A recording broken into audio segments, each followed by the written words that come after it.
चलिए दोस्तों, जावा स्क्रिप्ट के इस क्लास में हम लोग देखेंगे स्विच केस।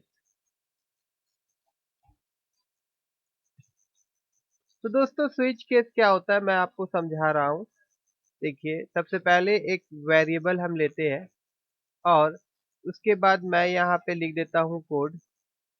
और अभी यहाँ पे मैं एक कोड दे देता हूँ 101। ठीक है। उसके बाद मैं स्विच स्टेटमेंट का यूज करूंगा, SWITCH स्विच, SWITCH स्विच। और इसके ब्रैकेट के अंदर में मैं ये वेरिएबल को लिख दूंगा कोड। उसके बाद ब्लॉक स्टार्ट होगा हमारा यहाँ से लेके यहाँ तक, ये कर्ली ब्रैकेट। इसके अंदर में हम लोग को लिखना पड़ेगा केस। और उसके बाद यहाँ पे हम लिखेंगे 101 इज टू। उसके बाद में अब यहाँ पे एक वेरिएबल और बना लेते हैं मैसेज नाम का, जिसको हम खाली छोड़ेंगे। ठीक है। और यहाँ पे हम इस मैसेज वेरिएबल के अंदर में कुछ मैसेज डिस्प्ले करवाएंगे, जैसे मैसेज इक्वल टू, इसके अंदर में मैं लिखूंगा DCA। उसके बाद BREAK ब्रेक स्टेटमेंट। इसी तरह से मैं इसको यहाँ पे कॉपी कर लेता हूँ और फिर पेस्ट कर देता हूँ और फिर पेस्ट कर देता हूँ और फिर पेस्ट कर देता हूँ। ठीक है। ये केस होगा 102, ये केस होगा 103, और ये जो रहेगा दोस्तों, इसको मैं कर दूंगा डिफॉल्ट फॉल्ट। ठीक है।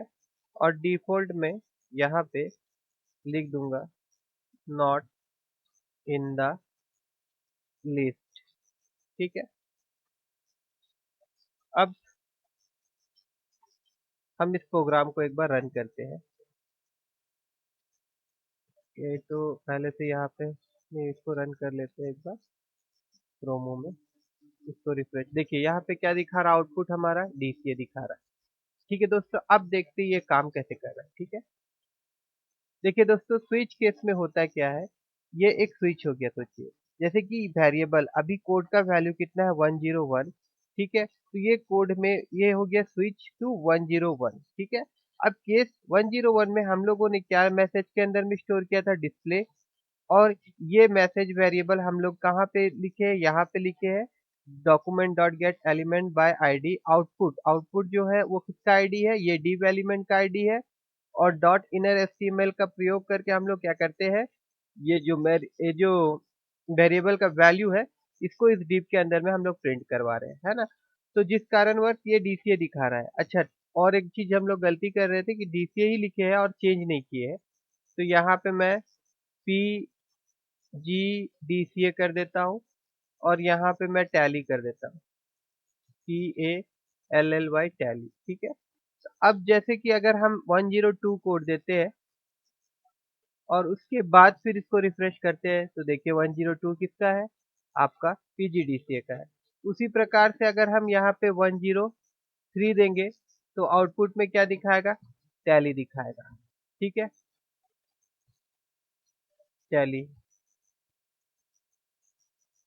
और दोस्तों, ब्रेक ब्रेक स्टेटमेंट क्यों यूज करते हैं, सपोज सब ब्रेक स्टेटमेंट को हम लोग कमेंट कर देंगे। ये सारा ब्रेक स्टेटमेंट को अगर हम कमेंट कर देते हैं, ये डिफॉल्ट का जो है इसको भी हम कमेंट कर देते हैं। ठीक है ना। तो क्या होता है, देखिए ब्रेक क्यों दिया जाता है वो भी मैं आपको बता देता हूँ। देखिए अभी यहाँ पे क्या दिखा रहा है, नॉट इन द लिस्ट, जबकि यहाँ पे 101 मौजूद है। ठीक है। उसके बाद अगर यहाँ पे हम 101 लिखते और उसके बाद में फिर इसको जाते और रिफ्रेश करते, तो देखिए तब भी क्या दिखा रहा है, नॉट इन द लिस्ट।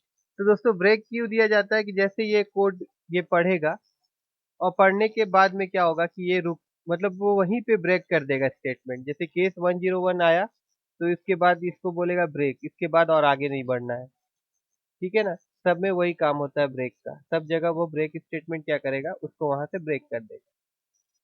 अभी देखिए 101 है, अभी हम अगर रिफ्रेश करेंगे तो क्या दिखाएगा, DCA दिखाएगा। ठीक है दोस्तों। तो स्विच केस में अलग अलग बहुत सारा कंडीशन हम लोग दे सकते हैं। जैसे इफ एल्स में हम लोग क्या करते थे कि हम लोग ज्यादा कंडीशन दे सकते थे, मगर अगर बहुत ज़्यादा कंडीशन रहा, जैसे यहाँ पे और भी कोड रहा, तो सिंपली हम लोग क्या करेंगे, हम लोग इसको यहाँ से कॉपी करेंगे और और और बढ़ा देते हैं, ठीक है। उसके बाद मान लेते हैं कि 1041 एक है, उसका यहाँ पे उस कोर्स का नाम है आपका डी डब्ल्यू डी। उसके बाद फिर मान लेते हैं कि 105 कोड है, कौन सा कोर्स का है, तो ये लिख देते हैं यहाँ पे एंड्रॉयड कोर्स का है, ROI, ठीक है। उसके बाद 106, ये जो है ये आपका हो जाएगा, इसमें हम लिख देते हैं बेसिक, लिख देते हैं, ठीक है।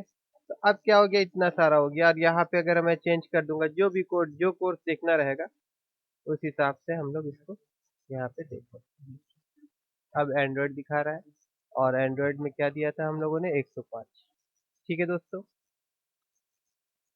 ठीक है दोस्तों, मैं आशा करता हूँ कि आप लोग स्विच केस समझ में आया होगा आप लोगों को। अगर ये वीडियो आप लोगों को अच्छा लगा हो, या अगर समझ में आया हो, तो इस वीडियो को लाइक करिएगा और मेरे चैनल को सब्सक्राइब करिएगा।